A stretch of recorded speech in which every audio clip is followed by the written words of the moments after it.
Steve Sommer here for Terrier Vision. I'm joined alongside by senior defender Ryan Hurst. Ryan, how you doing today? I'm doing pretty well. How about you? Can't complain, man. Can't complain. Now, went to high school at JL, man. Correct? I did. Going into your 5th year here at Wofford, had a red shirt. Was it your sophomore year? Sophomore year, I dislocated my ankle. Yeah. Okay. Tell us about that. Well, I went into a tackle. It was the 4th game of the season, and I guess I got on the short end of the tackle, and ankle just decided to pop out, and season-ending injury. So. Yeah, that's got to be tough. What was the recovery like for that? It was pretty tough. Just a lot of strengthening because I tore all the ligaments on the outside of my ankle, and I got lucky enough to where I didn't fracture any of my bones. But it was pretty tough trying to just walk on it, trying to get the strength back, and then even coming back, first practices, I was kind of hesitant to get into tackles, and it took a little while to get my confidence up and getting it stuck in hard, and as a defender, you got to get stuck in hard and getting tackles all the time, and it took me a while to get my confidence back up with that, but obviously it's come through well. Yeah, I was going to say, you've definitely come a far way from that injury, had a great season last season, and one of the things kind of stuck out a little bit more than most people might think is your offense as a defender. It wasn't a whole ton of it, but came in at the clutch, had an important goal, an important assist. Kind of walk me through those two moments for you. Well, the goal came against Elon. It was a great ball by Nestor. He played a diagonal ball over the top. With my pace, I like to get forward a lot on the outside, and it's easy for me because a lot of the forwards, especially for Elon, they didn't really like tracking, and we kind of picked that up. So I made a long overlapping run, and no one picked me up, and Nestor played a great ball over the top, and I just used my pace and touched it by the keeper, and then pretty easy finish into an open net, but it was a pretty big goal against a ranked opponent at that time. So, and then Furman, I got an assist in the SoCon semifinals for Connor Davis. Once again, it's with my pace, it's easy to get in behind those attackers, and they don't track very well. Caught a ball, cross went in, keeper came out, but it was a good ball because he had to come out to make the play, and it put Connor just in the right spot. Keeper got a touch, and Connor just placed it over his head. Clutch goal at a clutch time. So absolutely, definitely coming to clutch, and we've seen some offense from you this season too. Had a pair of assists thus far.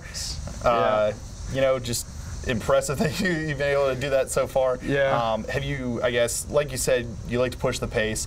Has making your offense, I guess, more a part of your game been a goal this year? It's been a goal pretty much every year with Coach Polson. That's why he plays me outside back. He likes that I can get forward a lot, and I have the athleticism to get back. But it's just kind of been, I've been getting forward well every year. It's just kind of been unlucky with me getting assists or getting my time with goals.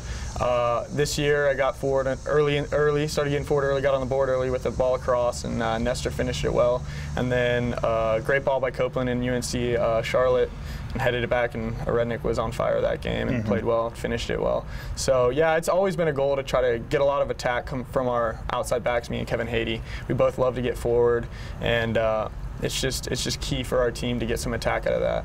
Absolutely. So. Now, like we mentioned before, it's now your 5th year here at Wofford. How would you, I guess, sum up or looking back at your time, I guess, describe your time here at Wofford so far and what that experience has been like for you? I've loved Wofford. I wouldn't change anything about coming here. I love having small class sizes on the academic side.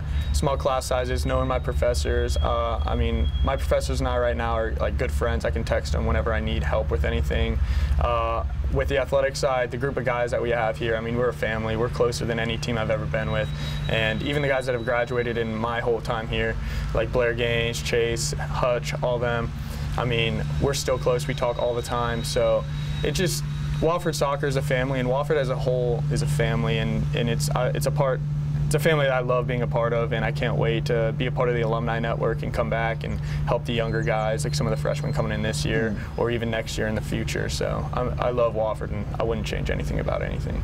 Awesome. Now, we also mentioned earlier you went to JL, man, played with Benny Pewter there, teammate there, and you guys now, what is this, like 9 years of soccer together? Yeah, it's actually coming up on 11 years together. Me and Benny started playing soccer together when I was 12 years old. I moved here from California and played on his team from 12 years old in club, all the way through high school, all the way to now. So me and Benny are real close. We hang out all the time in the summer. Unfortunately, the past 3 summers he's gone to Germany, or fortunately for him, unfortunately for me, because I haven't had anyone really hang out with. But we're all real close, really good friends, and we still hang out all the time, and it's going to continue probably through our adulthood, since, I mean, you hang out together for 11 years. It'll be a long-lasting friendship. Yeah, exactly. So, before a game, what do you do to prepare? Do you have any superstitions or pregame rituals? I actually do. I do. Before a game, a lot of people like to get hyped up and like jump around. I like to calm myself down because I don't like to get overworked, and I'm also really superstitious. I'm always the last one out of the locker room before every game, behind coaches, behind everyone else, and I've been doing it since my freshman year, and I don't like to change that. So that's really my only superstition before a game. Gotcha. Any big personal goals and team goals heading through the rest of the season? Personal goal would probably to increase my offensive output from the outside back.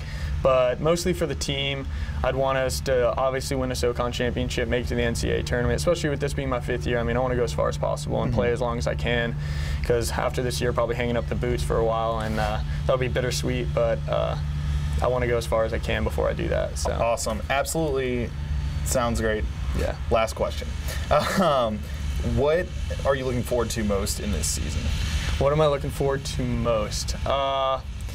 I'm looking forward to bonding more with the team and staying close with the guys, but also winning games and moving along and staying strong throughout the whole year, and definitely beating Furman on senior night, because unfortunately for me, I've not won a single game on senior night. So beating Furman here on senior night would just be icing on the cake. Awesome.